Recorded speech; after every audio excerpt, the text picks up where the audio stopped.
8장에서는 다윗의 승리를 아주 상세하게 기록하고 있습니다.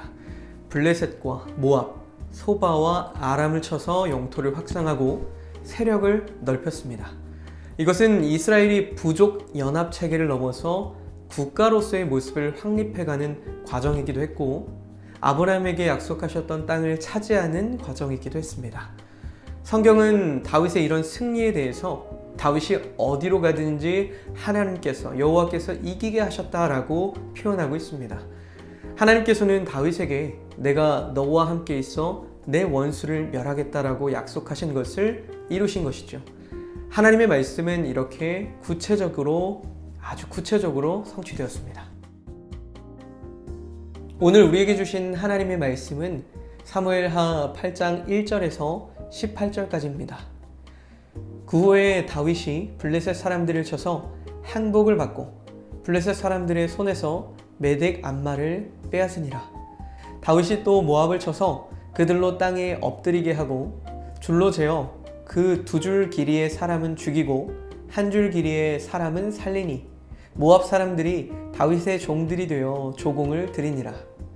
르홉의 아들 소바왕 하닷 에셀이 자기 권세를 회복하려고 유브라데 강으로 갈 때에 다윗이 그를 쳐서 그에게서 마병 1700명과 보병 2만 명을 사로잡고 병거 100대의 말만 남기고 다윗이 그 외의 병거의 말은 다 발의 힘줄을 끊었더니 다메섹의 아람 사람들이 소바왕 하닷 에셀을 도우러 온지라.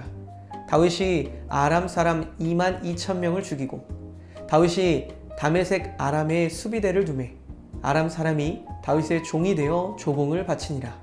다윗이 어디로 가든지 여호와께서 이기게 하시니라. 다윗이 하닷에셀의 신복들이 가진 금방패를 빼앗아 예루살렘으로 가져오고 또 다윗 왕이 하닷에셀의 고을 베다와 베로데에서 매우 많은 놋을 빼앗으니라. 하맛 왕 도이가 다윗이 하닷에셀의 온 군대를 쳐서 무찔렀다 함을 듣고 도이가 그의 아들 요람을 보내 다윗 왕에게 문안하고 축복하게 하니 이는 하닷에셀이 도이와 더불어 전쟁이 있던 터에 다윗이 하닷에셀을 쳐서 무찌름이라. 요람이 은 그릇과 금 그릇과 놋 그릇을 가지고 온지라. 다윗 왕이 그것도 여호와께 드리되 그가 정복한 모든 나라에서 얻은 은금 곧 아람과 모압과 암몬 자손과 블레셋 사람과 아말렉에서 얻은 것들과 소바왕 르홉의 아들 하닷 에셀에게서 노력한 것과 같이 드리니라. 다윗이 소금 골짜기에서 에돔 사람 18,000명을 쳐 죽이고 돌아와서 명성을 떨치니라. 다윗이 에돔의 수비대를 두되 온 에돔의 수비대를 두니 에돔 사람이 다 다윗의 종이 되니라. 다윗이 어디로 가든지 여호와께서 이기게 하셨느니라. 다윗이 온 이스라엘을 다스려 다윗이 모든 백성에게 정의와 공의를 행할세. 스리야의 아들 요압은 군사령관이 되고 아일룻의 아들 여호사밧은 사관이 되고 아이두베의 아들 사독과 아비아달의 아들 아히멜렉은 제사장이 되고 스레야는 서기관이 되고 여호야다의 아들 브나야는 그렛 사람과 블렛 사람을 관할하고 다윗의 아들들은 대신들이 되니라. 아멘. 다윗은 블레셋 사람들을 쳐서 항복을 받고 이 메덱 암마를 빼앗았습니다. 그리고 또 다윗은 모압을 쳐서 물리쳤고 이들 중에 절반은 살렸습니다. 이로써 발람을 통해서 주신 예언이 성취되었습니다. 그리고 또한 다윗은 자기의 권세를 회복하려고 유브라데 강으로 가던 그 소바 왕의 군대를 쳐서 마병 1700명과 보병 2만 명을 사로잡았습니다. 이를 통해서 이스라엘의 영토를 유브라데까지 확장시켰습니다. 이건 역시 아브라함에게 주신 약속의 실현입니다. 그리고 다윗은 소바 왕을 도우러 온 그 다메섹의 아람 사람들을 쳐서 무찌르고 아람 땅에 수비대를 두어서 조공을 바치게 했습니다. 이렇게 하나님은 다윗이 어디로 가든지 다 이기게 해주셨습니다. 앞장에서 주신 하나님의 축복의 말씀이 그대로 이루어진 것입니다. 한편 다윗은 포획했던 수많은 말들 중에 자신이 끌 말만 남기고 나머지는 모두 발의 힘줄을 끊어버렸습니다. 전쟁에서 가장 요긴하게 사용되는 말의 힘줄을 끄는 것은 참으로 이해하기 힘든 행동입니다. 다윗이 이렇게 한 것은 율법에서 왕된 자는 말을 많이 두지 말라라고 교훈하고 있기 때문입니다. 이렇게 다윗은 말의 힘보다는 하나님을 의지하라는 율법의 가르침을 준행하기 위해서 말의 힘줄을 끊었던 것입니다. 여기서 우리는 하나님께서 왜 다윗에게 항상 승리를 주셨는지를 확인하게 됩니다. 하나님은 말씀대로 사는 자에게 항상 승리를 주시는 분이십니다. 다윗은 하닷 에셀의 신하들에게서 빼앗은 금방패를 예루살렘으로 가져왔습니다. 그리고 또 베다와 베로데에서 빼앗은 놋도 예루살렘에 비축했습니다.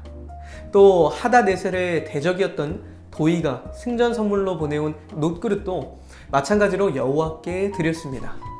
다윗이 이렇게 한 것은 비록 자신은 성전 건축을 허락받지는 못했지만 자기 아들 때에 이루어질 성전 건축을 위해서 자기가 할 수 있는 일에 최선을 다하고 있는 것입니다. 다음 세대를 위해서 최선을 다해 준비하는 이 다윗의 모습은 우리에게 커다란 도전과 귀감이 됩니다. 하나님과 영원한 언약을 맺은 다윗은 영토를 확장하며 더욱 번성합니다.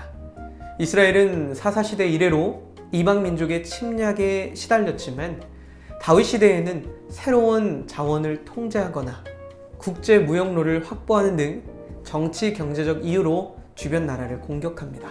다윗은 동쪽에는 모압, 서쪽에는 블레셋, 남쪽에는 에돔, 북쪽에는 소바 등을 쳐서 승리합니다. 특히 아람과의 전쟁을 아주 상세하게 묘사하는데요. 당시는 아수르와 애굽이 약해진 틈을 타서 아람 부족들이 유프라테스 강까지 넘보던 때로 다윗은 아람의 맹주였던 그 소바 왕을 이김으로써 유프라테스 강 서쪽 땅을 장악합니다. 이처럼 다윗이 어디를 가든지 승리할 수 있었던 것은 하나님의 은혜 때문입니다. 하나님이 함께 하시면 이기지 못할 적이 없습니다. 정의가 없는 나라는 오래 지속될 수가 없습니다. 정의는 세상을 주관하시는 하나님의 통치 방법이기 때문입니다. 다윗은 하나님 나라의 원리에 따라서 정의와 공의에 근거한 정치를 펼쳤습니다. 또한 사울왕 때는 없었던 행정제도를 갖추었습니다. 군사조직에서 사령관으로는 요압을, 그리고 용병의 책임자로는 브나야를 세웠습니다. 그리고 서기관과 사관들은 세금 징수와 군사동원에 필요한 사항들을 기록하고 정리했습니다. 그리고 사독과 아히멜렉은 제사장으로서 종교의식을 주관했습니다. 다윗의 아들들도 대신으로 임명되어서 왕을 도왔습니다. 이러한 행정조직은 나라를 굳건히 하는 데 중요한 역할을 했을 것입니다. 그러나 다윗 왕국이 견고하게 설 수 있었던 근본적인 이유는 하나님의 약속 때문이었습니다. 결단기도 함께 읽겠습니다. 사랑의 하나님, 어디로 가든지 이기게 하시는 하나님의 능력에 힘입어 삶의 모든 영역에서 주님 뜻대로 살도록 함께 해주세요. 예수님의 이름으로 기도합니다.